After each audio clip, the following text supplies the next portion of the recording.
Thomas, kita udah sering nih ya di tiap live bahas nih pacenya masing-masing orang, tantangan dan peluangnya masing-masing orang seperti apa. Nah, pace itu sendiri adalah seni dan ilmu pengetahuan yang membaca waktu ya. Kita bisa tahu tantangan dan peluang kita ke depannya seperti apa. Sekali lagi, pace bukan ramalan ya. Dia seni dan ilmu pengetahuan yang membaca waktu ya untuk tahu tantangan dan peluang kita. Selain pace, ada satu lagi dalam pace adalah energi-energi hari ya. Jadi misalkan kita energinya lagi bagus, harinya juga energinya pas buat kita akan lebih enak jalannya ya, peluangnya lebih bagus, tantangannya lebih sedikit. Nah, kita akan bahas satu-satu, ada 12 energi hari ya dalam pace. Yang pertama, energi hari adalah energi pembangunan. Nah, ini saya terjemahkan ya ke dalam bahasa Indonesia. Itu adalah hari yang memulai sesuatu. Misalkan awal untuk konstruksi nih, untuk traveling, pembukaan toko gitu ya, untuk awal-awal pacaran nih ya, nembak pacarnya. Ini adalah hari yang energinya cocok. Saya buat ada diagramnya ya supaya lebih gampang. Jadi energi positifnya tuh bagus. Tuh ya, energi positifnya yang warna kuning, dia lebih banyak daripada energi negatifnya. Nah, hari pembangunan ini sebaiknya hindari bongkar-bongkaran ya, atau pemakaman sebaiknya dihindari. Nah, apa sih yang harus dilakukan waktu di energinya hari pembangunan? Kita baca satu lagi. Di hari pembangunan kita bisa lewatin masalahnya satu-satu. Ada jalan yang terbuka ya di hari pembangunan. Tapi tetap hati-hati dan waspada. Nah, yang kedua itu adalah hari pembersihan ya. Membuang yang hal-hal yang lama, buat bersih-bersih nih kita cocok. Buat medical check up nih atau ke dokter ini masih bisa nih ya. Yang sebaiknya dihindari di pernikahan atau memulai pekerjaan baru, perpindahan rumah ini sebaiknya dihindari. Awal usaha sebaiknya dihindari. Tanda tangan kontrak jangan dulu deh. Ini kan soalnya hari-hari untuk bersih-bersih nih ya. Atau perjalanan ya, itu sebaiknya dihindari. Nah, yang harus dilakukan sendiri, ketekunannya kita ada hasil yang bagus. Ya, kita menunggu dengan tenang, mempersiapkan rencana matang. Ada rezeki buat kita. Nah, yang ketiga yang disebutnya adalah hari yang penuh ya. Energinya bagus banget ya, energinya bagus.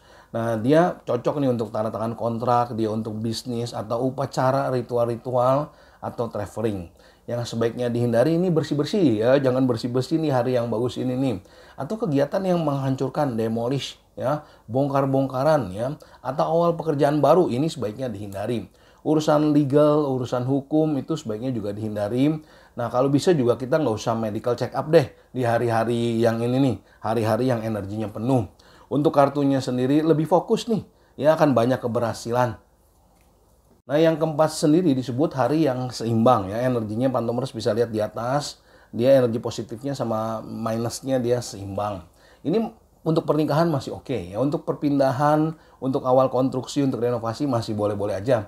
Ini energinya sedang, ya energinya sedang, dia nggak plus nggak minus, dia biasa aja gitu ya. Tapi sebaiknya hindari pemakaman dan masalah hukum. Untuk kartunya sendiri nih, kalau lagi ada masalah, coba lihat dari sisi yang berbeda. Atau kita melakukan jalan dengan cara yang berbeda, bisa ada keberhasilan buat kita.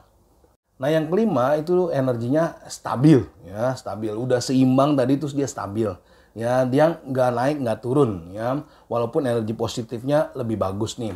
Ini cocok nih untuk pernikahan, untuk upacara, untuk awal usaha, awal bisnis, kontrak kerja, medical dia cocok.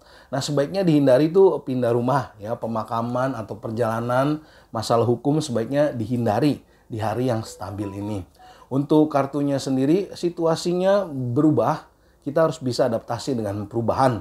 Jalannya meningkat buat kita. Nah, hari yang ke-6 itu sebutnya tindakan gitu ya. Kita harus bertindak, melakukan sesuatu, melaksanakan sesuatu, menjalankan sesuatu.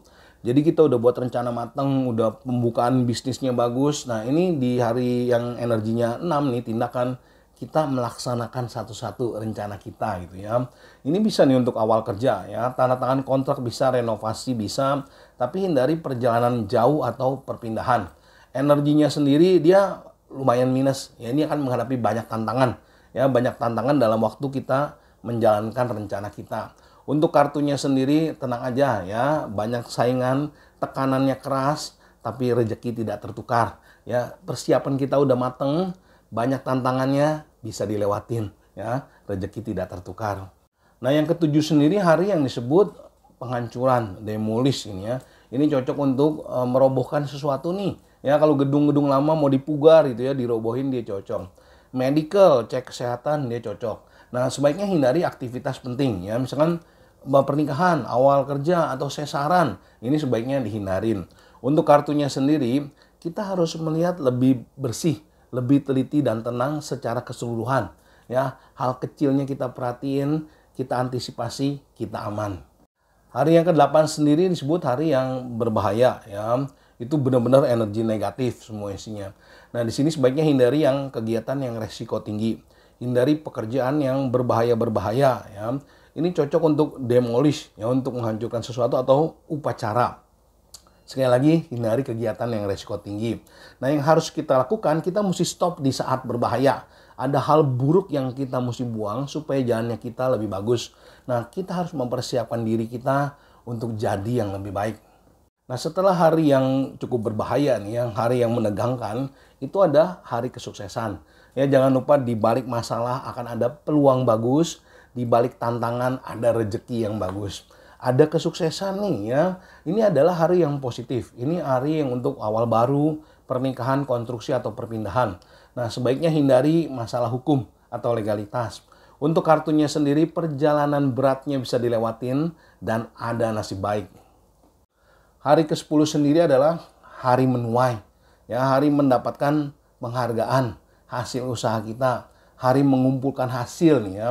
Ini bisa untuk upacara, untuk pernikahan, untuk konstruksi nih, mulai pembangunan, untuk sekolah, awal bisnis, kontrak, bisa nih ya, kontrak kerja nih ya. Nah, hindari pemakaman, perjalanan, atau ke rumah duka, ke rumah sakit, ini sebaiknya dihindari di hari ini ya. Untuk kartunya sendiri lagi naik tangga ya. Memang berat di awal, di ujungnya akan banyak keberhasilan. Hari yang ke-11 sendiri setelah hari kesuksesan ini adalah awal baru lagi ya. Pembukaan, awal baru memulai sesuatu. Ini cocok untuk grand opening atau start awal. Tapi sebaiknya hindari pemakaman ya. Untuk kartunya sendiri banyak pekerjaan yang bisa diberesin. Kita mesti jaga keharmonisan di sekitar kita. Ada rezeki tapi tetap waspada. Nah, untuk hari yang terakhir adalah hari penutup, hari closing ya. Hari untuk mengakhiri atau hari terakhir ya, hari istirahat nih. Nah, ini cocok nih untuk pemakaman ya, hindari aktivitas yang penting karena energinya lumayan tuh ya, banyak energi yang kurang mendukung kita ya, hari yang tenang deh. Untuk kartunya sendiri lebih hati-hati dan penuh perhitungan, kita bisa lewatin masalahnya satu-satu. Ada rezeki yang mendekat yang didukung dengan pikiran yang positif. Nah, Pak Nomors itu sekilas tentang pace, tentang energi-energi hari yang mendukung kita gitu ya. Untuk lebih jelasnya lagi nanti kita bahas di live jam setengah 10 malam ya. Nah, sampai ketemu di live jam setengah 10 malam. Sekali lagi tetap semangat, makin sukses, makin sehat, makin harmonis, makin banyak rezekinya. Kita ketemu di live jam setengah 10 malam.